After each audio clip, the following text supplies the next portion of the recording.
Hello and welcome to this Founding Members live stream. It's great to be back with you.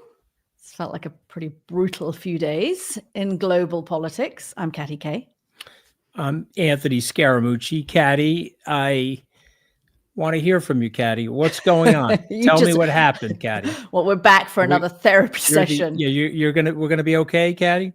I think, well, that I cannot promise you, but we are certainly going to be broadcasting about it all. Look, before we get into everything, we do want to remind listeners who may be hearing this on Tuesday as a regular podcast that Anthony and I go out live every Monday exclusively for our Trip US founding members. And then we put this broadcast out on the main feed on Tuesdays. So, of course, if you want it hot off the press to get our latest take as quick as possible, sign up to be a founding member at therestispoliticsus.com. Okay, we are going to, over the next 20 minutes, take your questions. Send us a note, actually, where you're coming from. We love seeing where everyone is around the world. Do send questions as well in the chat. We're going to talk about look at this from the American perspective, from the White House's perspective. What is it that Trump really wants from all of this? Is he, as he says, the greatest deal maker, or is this a lot harder than he may have anticipated? And it's very different making geopolitical deals from making business deals. But let me just, before we get into all of that, because we are coming to you live, we can hot off the press. I don't know how many of you follow Donald Trump on Truth Social. I do, so you don't have to. But Zelensky made remarks in Kyiv just in the last hour or so, saying that he thinks that the war with Russia, the end to the war with Russia, is still very, very far away. Well, Donald Trump in the last few minutes has leapt on that. And this is what he's written on Truth Social. This is the worst statement that could have been made by Zelensky, and America will not put up with it for much longer. It is what I was saying. This guy doesn't want there to be peace as long as he has America's backing. And Europe, in the meeting they had with Zelensky, stated flatly that they cannot do the job without the US. Probably not a great statement to have been made in terms of a show of strength against Russia. What are they thinking? ? That's what Donald Trump put out. Let me ask you, Anthony, what is Donald Trump thinking at the moment? I'm a bully. I've got the quote unquote better cards. I need to show people that I'm tough and America is not going to get pushed around. And there was a big gravy train for Zelensky, and he's bought into the talking points that there's been money laundering and all kinds of nefarious activities in the Ukraine. And so he's going to push them around. And then there's an end game. And so you articulated before we went live what that end game is. And so why don't you tell our viewers and listeners, Katty, because I think you have a brilliant insight into what the end game is. Yeah, so I spent the weekend kind of getting phone calls from people who are close to Donald Trump, specifically on the kind of Ukraine-Russia issue, and also from a senior Democratic senator. And so I'm kind of getting a sense of what they're thinking. The message from Trump world is that Zelensky does not want peace, and that Zelensky needs to go on Fox News and not just profusely apologize. He has to do this on camera to make Donald Trump happy, but potentially even resign. Donald Trump has said that's not what he's asking for, but that might be something that he needs to do. But the main message that came to me from kind of MAGA world very quickly, and you heard it coordinated all over the weekend on the Sunday shows, was that it's Zelensky who doesn't want peace. And their argument is that, a bit like this person who advises Trump on Ukraine said to me, look, it was kind of weird comparison. He said, he's just like Bibi Netanyahu. He wants the war to go on as long as possible because that helps President Zelensky. And so it's kind of, this is somebody who knows actually Zelensky well and has had quite a lot of sympathy for the Ukrainians. But I'm hearing in MAGA world that all of the sympathy for Ukraine in the White House has dried up. And that there was a long kind of hostility even before that meeting on Friday. The hostility had been brewing between Zelensky and Trump. And that while there is some split, Marco Rubio, whatever he's saying in public, does believe in the kind of European world order, does believe in trying to help Ukraine. Elon Musk and JD Vance, I'm told, really don't. I mean, they really have moved on from Ukraine, and they think that the better deal is some sort of an economic deal, whether it's around minerals or energy, with Russia. Russia is the bigger, more powerful player. Russia has 6,000 nuclear warheads. What are we doing worrying about Ukraine? So that's my reading, and we can talk a little bit more about what the terms of how this might be salvaged from what I'm hearing, what that could look like. But that's what I'm. All right, but let me put this to you and then react to it. So Russia is okay with that minerals deal being signed because Russia is okay with the minerals deal being signed because Russia would get to keep 20% of Ukrainian territory. Okay, and then Russia's position would be, we get 20% of the land. The U.S. is going to extort and extract minerals from them. So in this new polarity world, we get something, they get something. The two sort of kleptocrats are in business together. And then what happens to Zelensky? Neither party likes Zelensky, so they'll try to oust him and put in a puppet. Is that what we have going?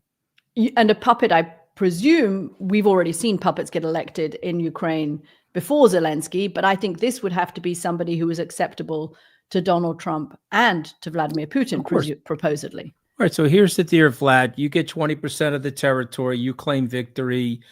Ukraine never enters NATO. We get the minerals. Zelensky's gone, and we sort of have partitioned that state.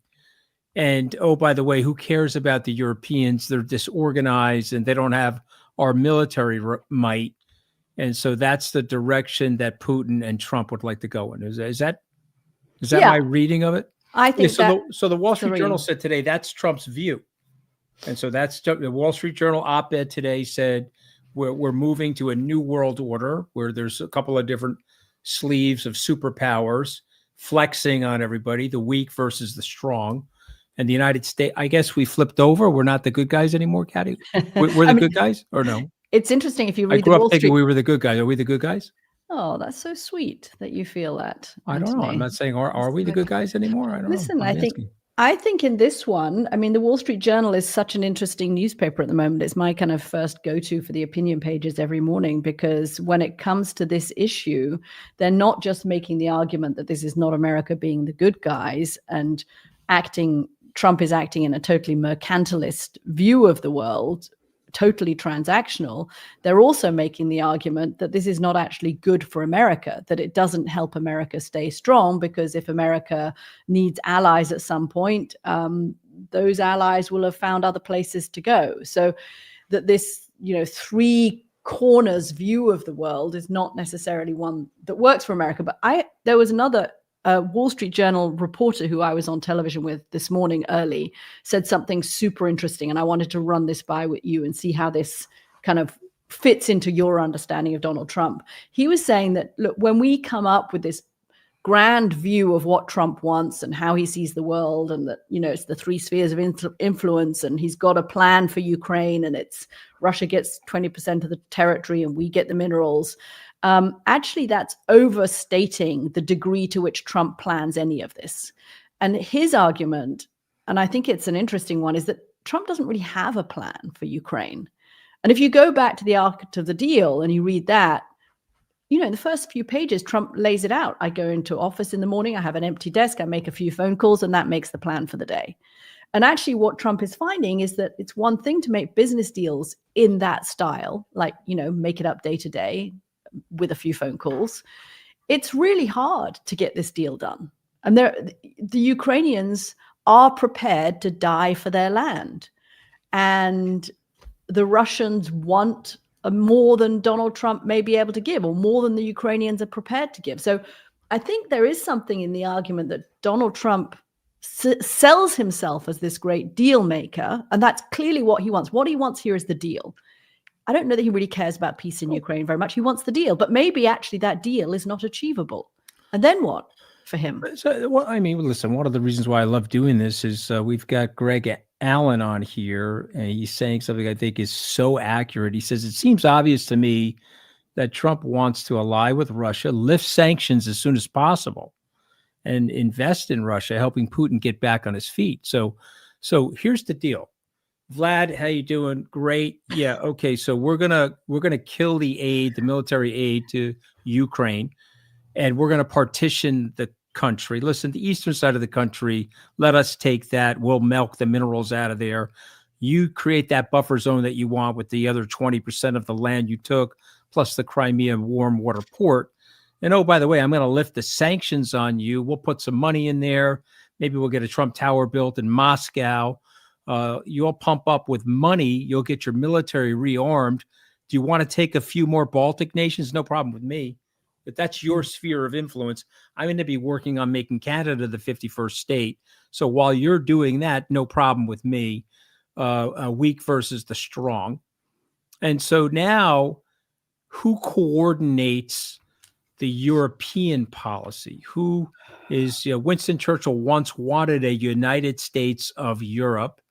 Europe seems to be getting forced into unity, Katty, because of what's going on. But who's going to lead Europe? Who's going to lead Europe? Well, I think Donald Trump wouldn't really care about that. It's certainly not going to be Trump leading Europe. No. I mean, some European leader is not going to like what I just said, and they're going to want to team up with Zelensky and blow back Putin, who's got a very weakened army and a GDP less than the state of Texas. So who's going to lead Europe? Look, I think the Europeans realize that, let's deal with the Ukraine bit first, that without American help, there is no future for an independent Ukraine. I've been told that without American satellites, without American joint operation commands, special commands, without American intelligence, Ukraine has somewhere between 6 to 12 months of viability. And the Europeans know that. So this wonderful display of kind of unity over the weekends, as Donald Trump is saying here in this Truth Social, as always with Trump, there's an element of truth, right? The Europeans may say that they're going to help, but they can't do it without the US. So for the moment, until they really do actually build a military force that is commensurate with America and can protect itself, which I think the Europeans have finally understood, and thank God they have understood. And that is something that Donald Trump has done actually for Europe, inadvertently perhaps. That's going to take them 10 years. They can't rebuild all of the systems that America currently provides. So it has to be, in terms of Ukraine, the only way that Ukraine has any hope here is that three things have to happen. Vladimir Zelensky has to go on television and apologize on camera for that meeting in the Oval Office. They have to, Keir Starmer, Macron, and Zelensky have to go to Donald Trump, and this is what I'm told by somebody who's had lots of conversations with Republican senators over the weekend. Keir Starmer has to go to Donald Trump and say, you know what, Mr. President, that win you had in the minerals deal, guess what? You now have an even bigger win. This is the biggest, historic, most fantastic win for America and for your presidency. And only you could have done this. Get an even bigger minerals deal. Side note that America may not see any of these minerals for the next 10 years, but anyway, that's irrelevant. You sell it as a massive win. And then the third thing that they need to do is the Europeans need to say, I am told, to Donald Trump, those frozen Russian assets that the Europeans have, that $300 billion, we're going to use that to buy arms from the United States. We're not going to use it for reconstruction money for Ukraine, which is what the hope was and the intention was. We are going to use it, Mr. President, to buy big, beautiful American weapons. And if they can do that, then there is a chance that they can get this deal back on the road. And if they don't get this deal back on the road and Donald Trump pulls out all American aid to Ukraine, which the White House is weighing at the moment, that's it. Ukraine doesn't have a future beyond 6 to 12 months. Okay, I want you to react to this. It's May 9th, 1945. Yeah. So, and I'm a time traveler from 2025. I've now arrived back, and I'm sitting with Winston Churchill and Dean Atkinson, Clement Attlee, Harry Truman. I'm saying, hey, fellas, just to give you guys a heads up, 80 years from now, the Germans are going to be at the tip of the spear in the cause of freedom and Western liberal democracy. And the Americans are going to cede their mantle of leadership, and they're going to back off. And the Russians, who we've been fighting for 80 years, are going to be in the Ukraine. In Ukraine. I keep making that mistake, and I do apologize to people. They're going to be in Ukraine, and that's it. And you would react to that as what if you were Churchill? I'd probably say, Truman? Stay in May 1945 and just don't go to the future. I mean, this is very bleak stuff. And if you're in MAGA world at the moment, you are thinking those close to President Trump, and I'd probably exclude Marco Rubio because I just don't know what he's thinking at the moment. But you think this is America being tough. This is America doing what it needs to do to make America strong. And that America, and I know that Elon Musk and JD Vance think that the Europeans have freeloaded on America for the last 75 years. And that certainly Ukraine has freeloaded for the last 3 years, but that they are ready to say, do you think they're bad? Give me the other argument. Do you think that JD Vance is right, that there's been a freeloading situation? No, I think that, there is a reason the European Union won the Nobel Peace Prize. We have had, the letting off of steam in minor conflicts in the Western Hemisphere in the last 75 years, but we haven't had a world war. And why haven't we had a world war? We haven't had a world war because relations between the United States, the most powerful country in the world, and the Europeans have basically been good. And the trade has been good, and the trade has been free and unfettered, and it has grown. And commitment to NATO has not been enough by European nations, but everybody has been on the same page that they did not want the Second World War to happen again. Okay, we got to go back to 1945 for our viewers. Okay. We're back 80 years because this is what Donald Trump really wants. He wants a Yalta conference, right? That's what he wants. He probably does, but whose side would he be on? That's the question at the Yalta conference. But just again, for viewers and listeners, to provide historical context, the United States agreed to provide the security umbrella. The United States effectively wanted monopoly power on defense. Dwight Eisenhower himself, who was the Allied Supreme Commander during the war and became the commander of NATO, the first general to oversee NATO, told everybody, relax, we have this, because he didn't want Germany to rearm. He didn't want the French to rearm. And he wanted to create this security umbrella where we controlled it because he saw us as a benevolent monopoly. They did not see it as a freeloading situation. They saw it as these countries were wiped out and we needed to provide help with the Marshall Plan. We needed to uneven the trading system to create living standards that were good to protect the liberal democracies. Should there have been tweaks along the way? Certainly. But I'm telling you, as a student of history, as a student of the Leviathan, the United States is better positioned to have the biggest military power. We're 26 times the other military powers. That has generally made the world safer for the United States, safer for our allies, and has been a deterrent. Whereas Reagan and now Trump is saying peace through strength. So guys, we can't pretend that that's not what we wanted. Now we're going to say, well, they were freeloading off us, but we told them, listen, this is what we want to do to make the world safe and free. And Katty, to your point, it worked. Yeah, it worked. It made everybody freer and more prosperous. Now what do you want to do? You want to end that? And what do you want to do now, guys? We also told the Ukrainians in 1994 that if they gave up their nuclear weapons, they would have security guarantees. We have to have like our own branded The Rest is Politics vodka or something like that, where I can take like vodka shots while we're talking. Right, exactly.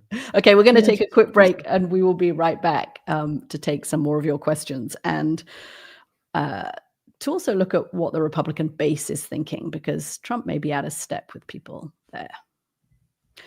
Okay, so this is interesting.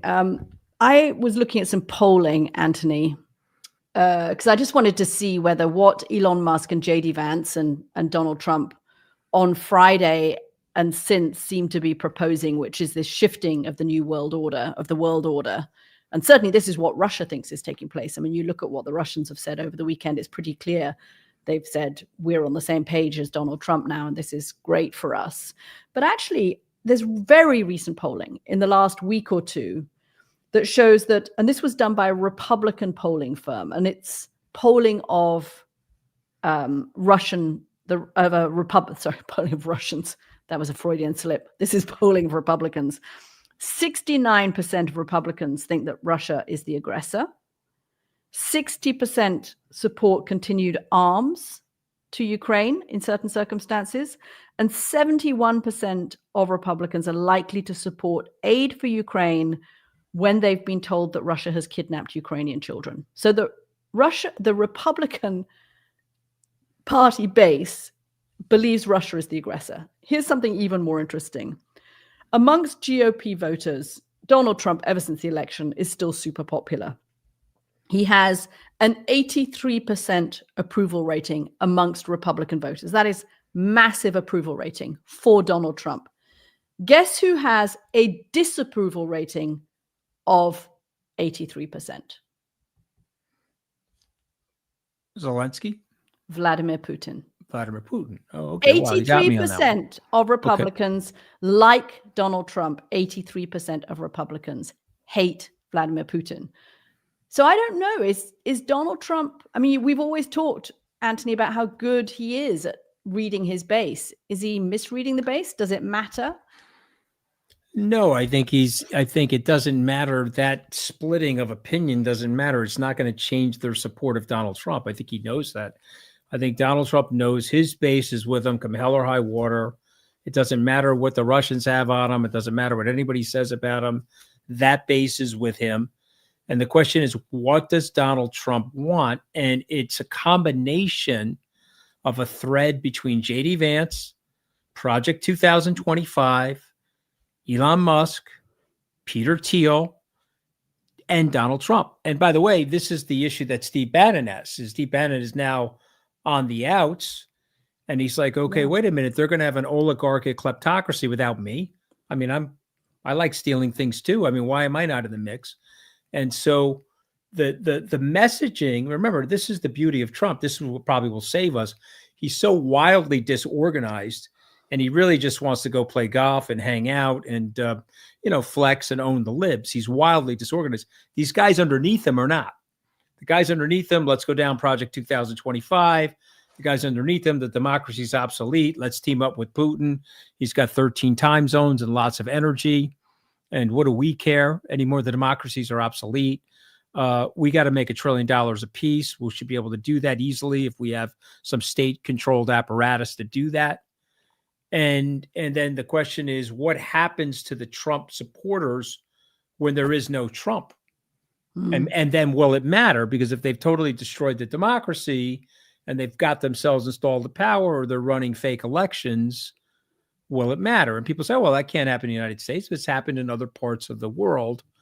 And so as much as I love my own country, I think it's important to say, yes, it could happen here in the United States if you're not creating the right organized dissent, you're not creating a process to at least explain what they're trying to do and then to push it back. Okay, and now let me channel, because I think we have to do this, channel pure Trumpism for a second, because I think it's important. Yeah. Okay, what's the argument? The argument is, I'm going to take care of my people by walling and closing myself off from everybody else. All this money, even though it's only 1% of the budget, USAID, I'm going to take care of my people. I'm going to, wall the country off, manufacture inside the country. I'm going to cut a deal with my adversaries. You own those territories, rape and pillage those territories. I'll take control of this territory, and this will be better for the United States. I'm tired. Half the Americans are tired of helping the rest of the world. They want help here at home. And by the way, that is a valid argument for a lot of people, Katty, which is why the establishment politicians have been derelict on their watch for these people.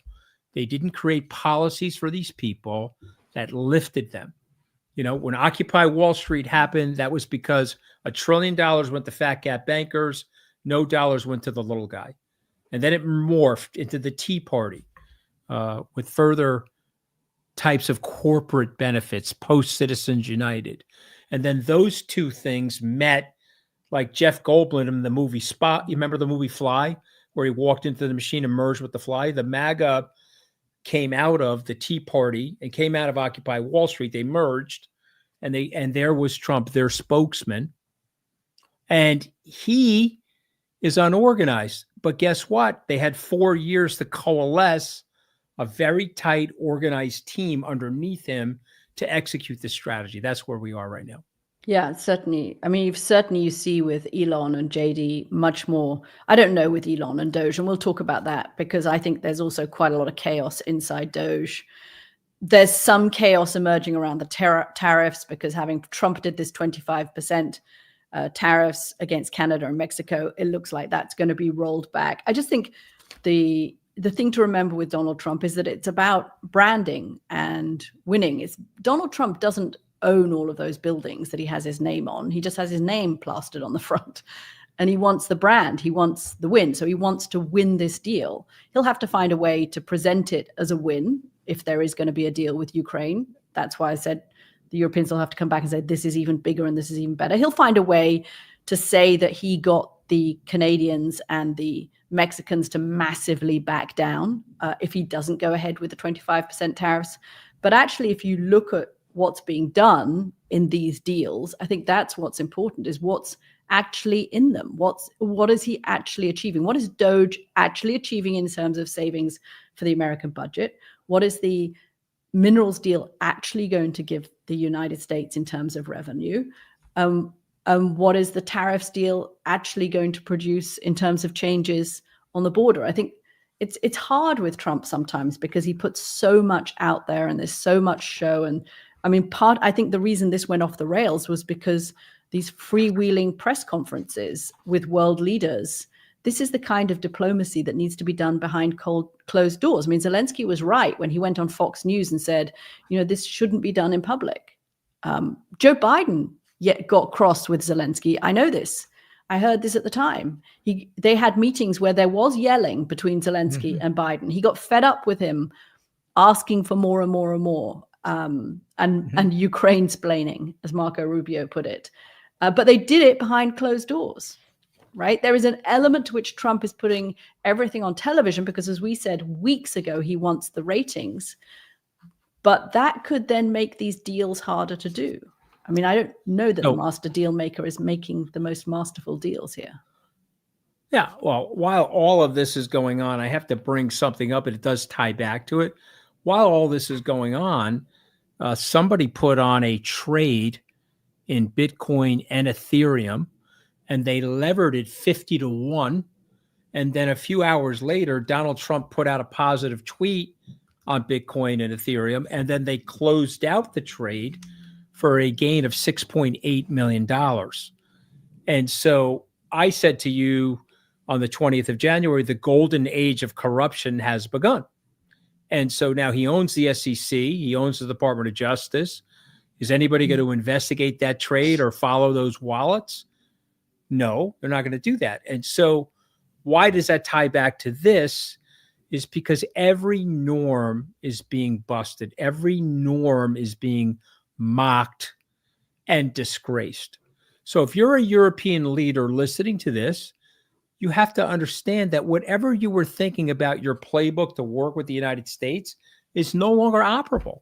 So you have to go back into your war room, go to some psych evaluators, and sit down and say, okay, what is the most malevolent case that we can build here? And then how do we operate inside that bandwidth? Those parameters. Yeah, Nino C has a couple of great points. One is Ukraine needs to give Trump a special hero medal. He likes those. Absolutely. Nino, you got Trump quite right. He needs to go on tennis. We have created, Mr. President, an unprecedented medal of the highest order. It's made from gold. Anyway, that needs to be done. But Nino, you also had another question, which is, and I'm going to put this to you, Anthony, how much will it have annoyed Donald Trump that Zelensky visited with Charles King Charles over the weekend? Mildly. Okay, it's not as much, C, as much as you would think. It's a mild annoyance because he's like, I got this guy. He doesn't have any cards. So I'm mildly annoyed. What would be horrifically annoying and very embarrassing is if the state visit got pulled.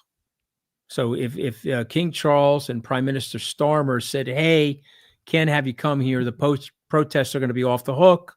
You've disavowed the new world. You got this new world order instead of the old world order. I'm sorry. We have to pull that invitation, or they wouldn't say it like that. They would delay the invitation. That would mildly annoy him.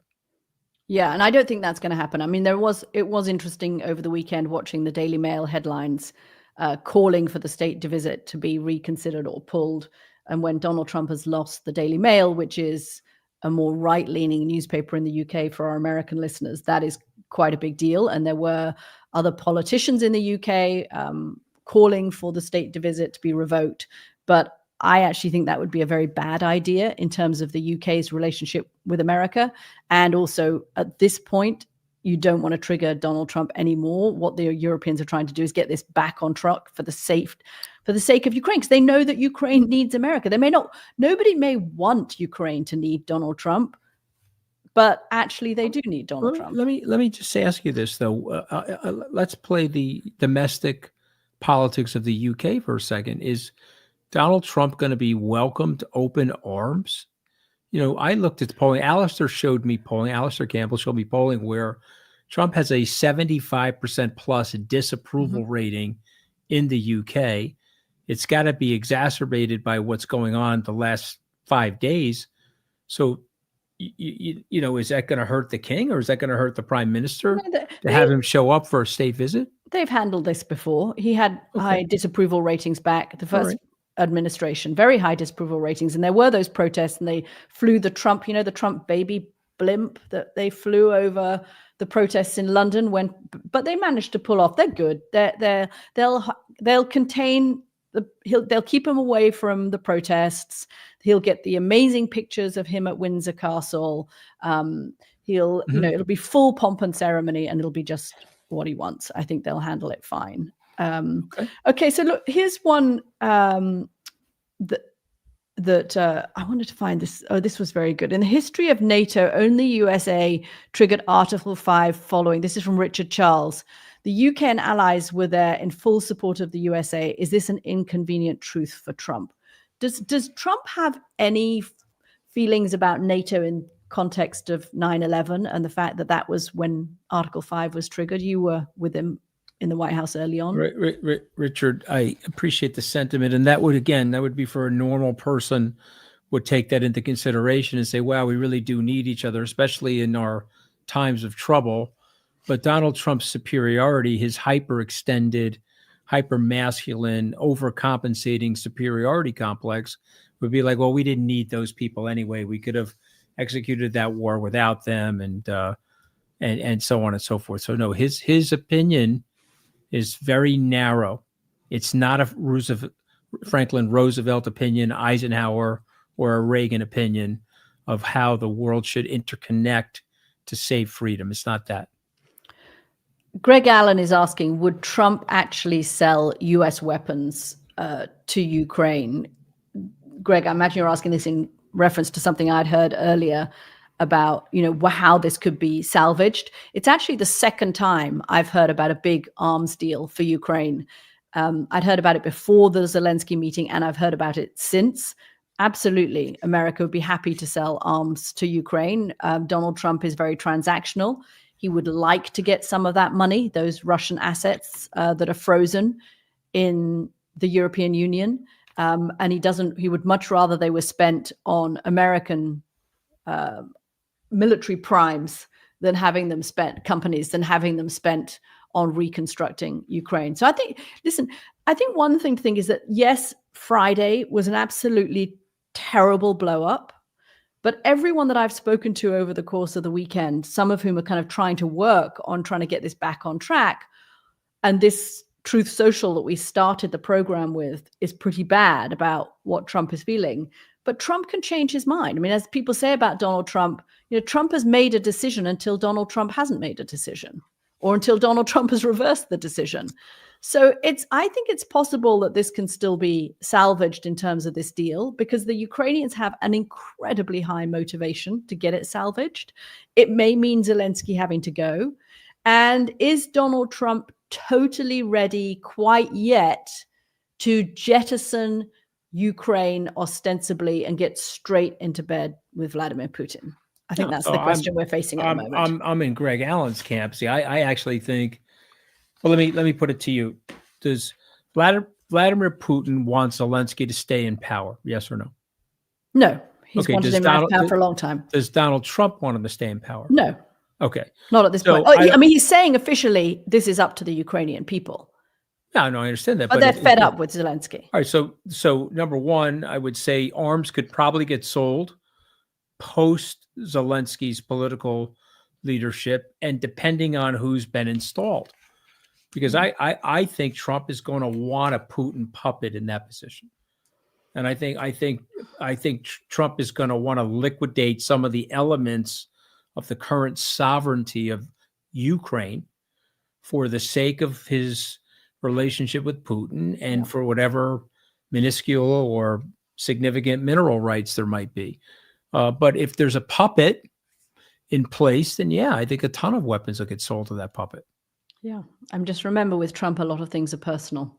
And that phone call between Donald Trump and Zelensky before, in 2016, when he was first running for president, when Donald Trump was trying to get dirt on the Bidens, that led to Trump's first impeachment. And it came up again. I mean, listen to the tape. Mm-hmm. How much it came up again on Friday. It was like, where is this coming from? This phone call, and then the Russia hoax and the first impeachment. And in some way, Donald Trump associates Vladimir Zelensky with those problems. And it goes back to that. And he has never really forgiven him for that phone call. We are going to wrap it up. You are listening to this live on Monday. The general public will get it on Tuesday as a podcast. Guys who are listening on Tuesday, if you would like to sign up and become founding members at therestispoliticsus.com, please do so, because then you don't have to wait till Tuesday. Tuesday can be Monday. It's like Christmas every Monday. You're so good at this. If you were on Wall Street, the commissions that the Katty K family would have made, it was unbelievable. You're just so good at this. Do you know that every time there's still time, Katty. I know, because every time you say that, I think, wow, I really messed it up. You could have been there in the 1990s version of Industry, the HBO show Industry. Oh, just cranking out the commissions. I hear that somebody's going to be starring in that show. No, maybe not. I can't confirm or deny. Thank you for listening, everybody. Thanks for sending the questions. Please do so again next week, and join us again for a live stream next Monday. And of course, our podcast will come out as well later in the week. Seems like there's enough to talk about. Thank you guys for being with us. Bye.